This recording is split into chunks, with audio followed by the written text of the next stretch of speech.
kekuatan teknokratisme negara di masa Orde Baru itu sebagai sesuatu yang istimewa menjadi sumber dari gagasan-gagasan teknokratisme, gagasan-gagasan modernisme, ditambah backup dari kekuatan militer. Negara yang dihadapi oleh mahasiswa pada 1970-an di bawah Dipo Alam, Hariman Siregar, Kemal Taruk, Iskadir Khattab, dan seterusnya bukanlah negara sembarangan. Peranan mahasiswa di masa itu juga bukan main-main. Jika pada masa Orde Baru partai politik itu dikontrol sepenuhnya oleh negara, sementara partai-partai politik 10 tahun belakangan ini mengkonsolidasikan diri sebagai kekuatan elit, tidak ada lagi kekuatan-kekuatan yang mampu mengimbangi konsolidasi kekuatan elit yang terdiri dari partai-partai politik dewasa ini.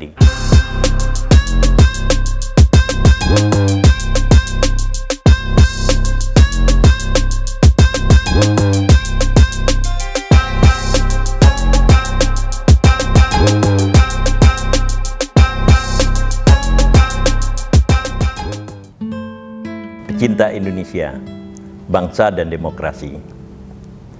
Ada seorang mahasiswa Universitas Gadjah Mada yang mendaftarkan diri pada 1982. Namanya Muhammad Thorik. Tapi seperti yang dia katakan kepada saya, dia tidak pernah menulis nama Muhammad itu secara lengkap. Selalu dia tulis M. Thorik. M. Thorik sebagai tokoh mahasiswa itu adalah salah satu pendiri dari majalah mahasiswa Balairum. Dia sendiri yang bertindak menjadi pemimpin redaksinya, sementara kemudian yang menjadi pemimpin umumnya itu adalah rekannya dari Fakultas Teknik Universitas yang sama, yang bernama Hamid Dipo Pramono. Keduanya pada dasarnya berjasa membangun sebuah gerakan mahasiswa dengan basis intelektualisme. Tentu Thorik dan Hamid itu bukan merupakan pendahulu. Dia hanya merupakan maksud saya hanya merupakan salah satu rantai dari pergerakan mahasiswa UGM yang panjang itu. Lalu kemudian Thorik hijrah ke Jakarta. Lalu Thorik setelah berjuang atau merupakan bagian dari perjuangannya melawan kekuatan Orde Baru, itu bergabung ke dalam tabloid Detik yang didirikan oleh Eros Jarot, Saifullah Yusuf, dan Yusuf Arifin. Yusuf Arifin di dalam keterangan Thorik itu kemudian bersekolah ke Inggris, lalu kemudian mendirikan CNN Indonesia, juga Kumparan, sebuah media online yang mempertahankan akurasinya. Walaupun mungkin sedikit dilebih-lebihkan oleh Thorik, tetapi dia mengatakan bahwa Kumparan itu hampir sama kalau di Inggris sebagai majalah The Economist yang terkenal itu, yang berdiri pada 1850. Oke. Nah, Thorik suatu hari sebagai tokoh mahasiswa bertanya kepada saya, siapa Dipo Alam itu? Tentu Thorik tahu tentang Dipo Alam.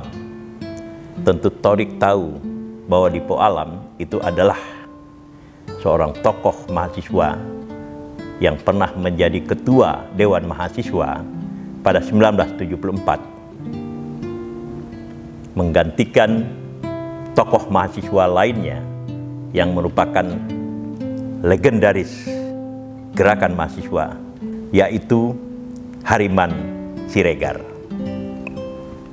Nah, sebenarnya kaitan antara Thorik dengan Dipo Alam itu tidak terlalu jelas, ya.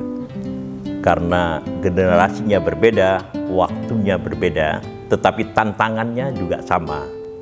Di dalam pengertian lain, Dipo Alam pada waktu itu telah menjadi tokoh mahasiswa yang terkenal, yang kemudian berusaha mengartikulasikan pandangan-pandangan politiknya untuk menciptakan sebuah keseimbangan baru di dalam sistem kekuasaan Orde Baru yang begitu total itu. Setelah Dipo Alam menyelesaikan posisinya atau tugasnya sebagai ketua Dewan Mahasiswa, Dipo Alam lalu kemudian datang atau mengunjungi Partai Persatuan Pembangunan pada 1977.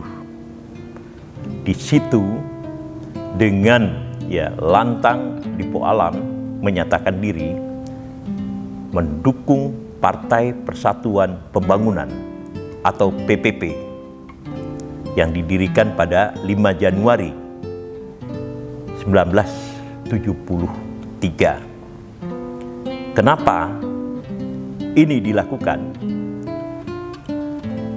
Dipo Alam kemudian melahirkan frasa terkenal yang kemudian pada 1982 itu digunakan oleh pemikir Islam utama Indonesia Nurcholish Madjid, yaitu teori Ban Kempes. Pada waktu itu, pada 1977, ketika Dipo Alam mendatangi markas Partai Persatuan Pembangunan itu menyatakan bahwa sistem demokrasi yang dibangun itu tidak sehat. Karena apa? Karena 3 partai itu 2 dari 3 partai, Golkar, Partai Persatuan Pembangunan, dan Partai Demokrasi Indonesia itu kekurangan angin. Mana anginnya yang kurang? Yaitu dari Partai Persatuan Pembangunan dan Partai Demokrasi Indonesia Perjuangan. Jika diibaratkan sebuah kendaraan dengan 3 roda, maka kendaraan itu tidak bisa berjalan dengan stabil karena 2 bannya itu kempes. Inilah yang kemudian menjadi motivasi bagi Dipo Alam untuk melahirkan sebuah frasa teori Ban Kempes. Pemihakannya kepada Partai Persatuan Pembangunan pada waktu itu, saya ulang, pada 1977, itu adalah di dalam rangka menciptakan keseimbangan kekuatan. Karena Golkar yang begitu kuat, lalu kemudian P3 yang lemah, juga kemudian PDI, maka bangunan dari sistem politik itu tidak berjalan dengan stabil. Jadi teori Ban Kempes yang diciptakan oleh Dipo Alam itu mempunyai sebuah motivasi menciptakan keseimbangan di dalam sebuah sistem kekuasaan yang didominasi oleh kekuatan gabungan antara militer dengan kaum teknokrat di masa-masa awal Orde Baru.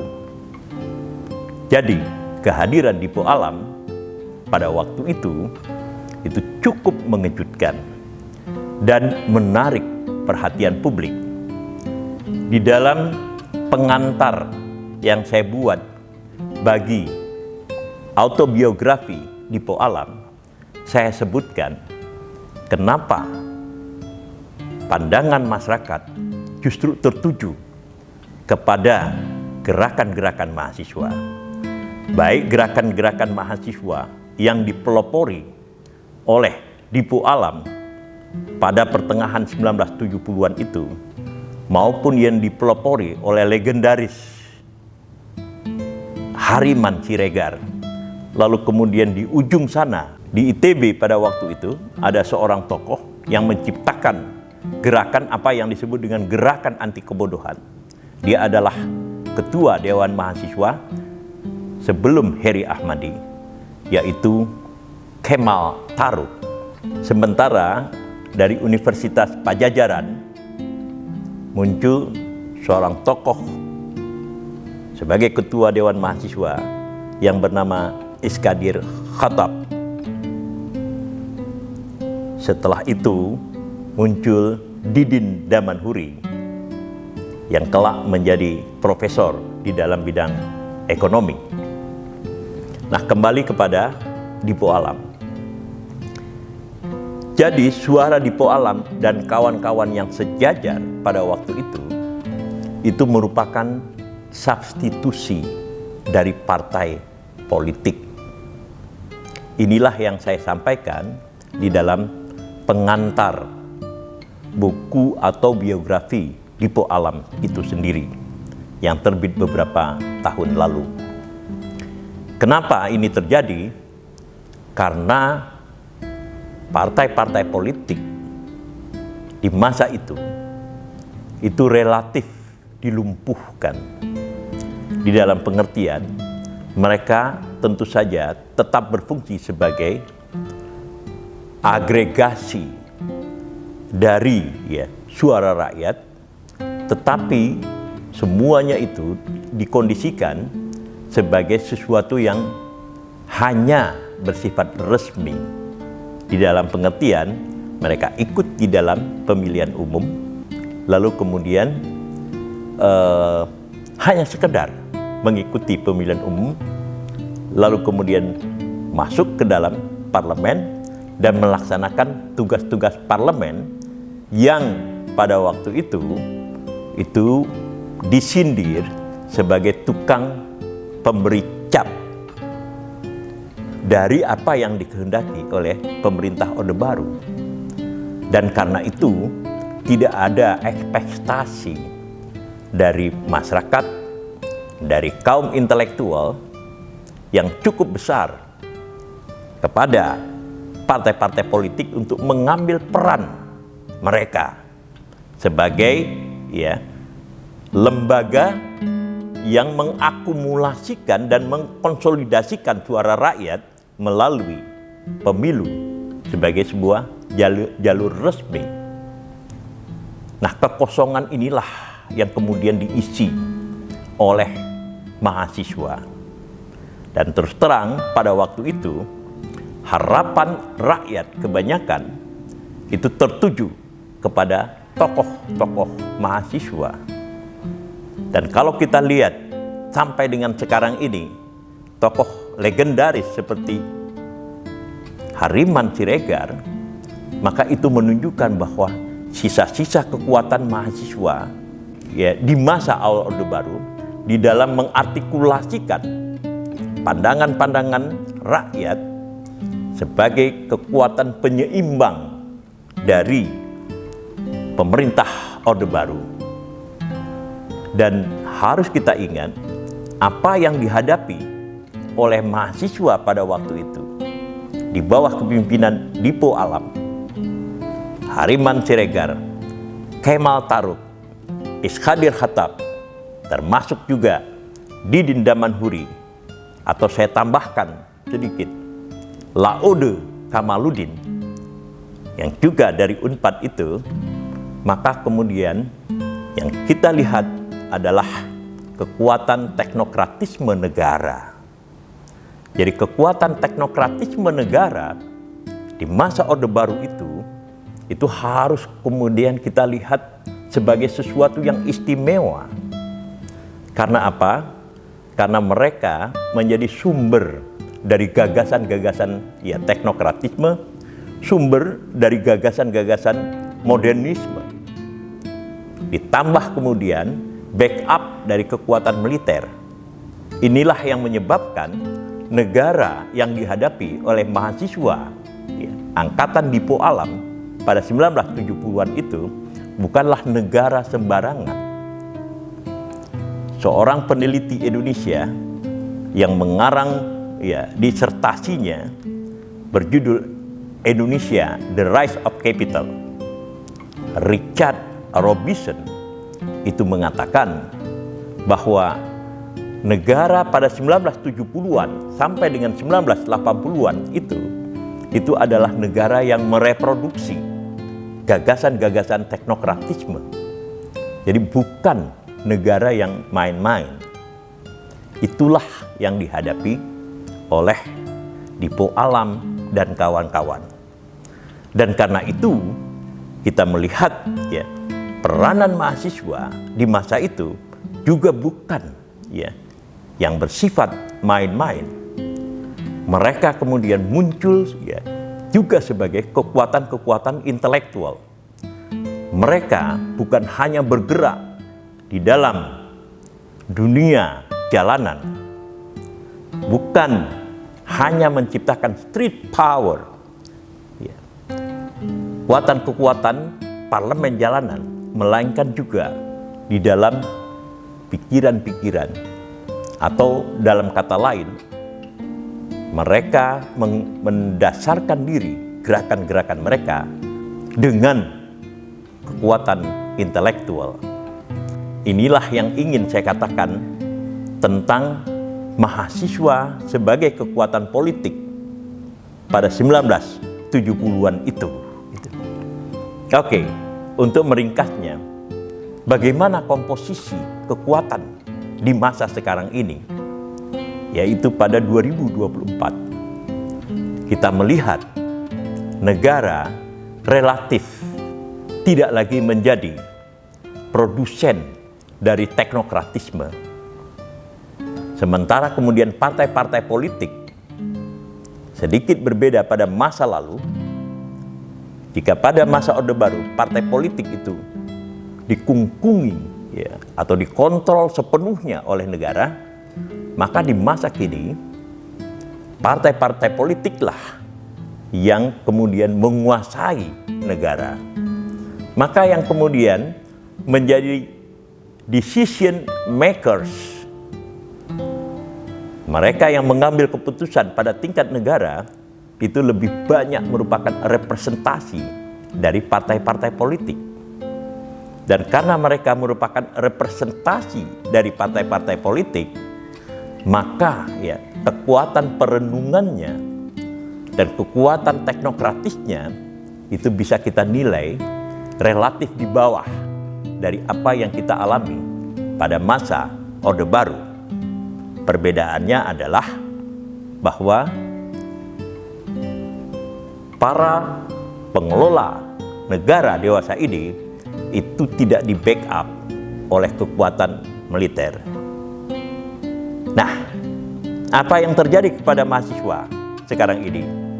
Pada masa di mana Thorik telah mengakhiri aktivitasnya sebagai tokoh mahasiswa dari UGM, mahasiswa sekarang ini mengalami depolitisasi. Jadi mahasiswa, kalau kita bandingkan pada masa Dipo Alam dan kawan-kawan di masa lalu, itu tidak lagi menjadi substitusi atau pengganti partai-partai politik. Sementara partai-partai politik 10 tahun belakangan ini mengkonsolidasikan diri sebagai kekuatan elit, maka tidak ada lagi kekuatan-kekuatan yang cukup kuat yang mampu mengimbangi konsolidasi kekuatan elit yang terdiri dari partai-partai politik dewasa ini. Mahasiswa, seperti yang saya katakan tadi, telah mengalami depolitisasi. Maka mungkin sampai dengan 5 tahun mendatang, kekuatan partai-partai politik masih tetap mencirikan dirinya sebagai konsolidasi para elit. Partai-partai politik memang meminta dukungan dari rakyat Tetapi setelah selesai pemilu, mereka dengan mudah membuat keputusan-keputusan sendiri yang tidak lagi berhubungan dengan aspirasi rakyat. Dan tidak ada lagi kekuatan mahasiswa yang mengontrolnya seperti yang berlaku pada 1970-an di bawah Dipo Alam, Hariman Siregar, Kemal Taruk, Iskadir Khattab, dan seterusnya. Apakah ini hal terakhir yang mau sampaikan? Thorik atau M. Thorik mampu menjembatani kekosongan ini, masih merupakan sebuah pertanyaan besar.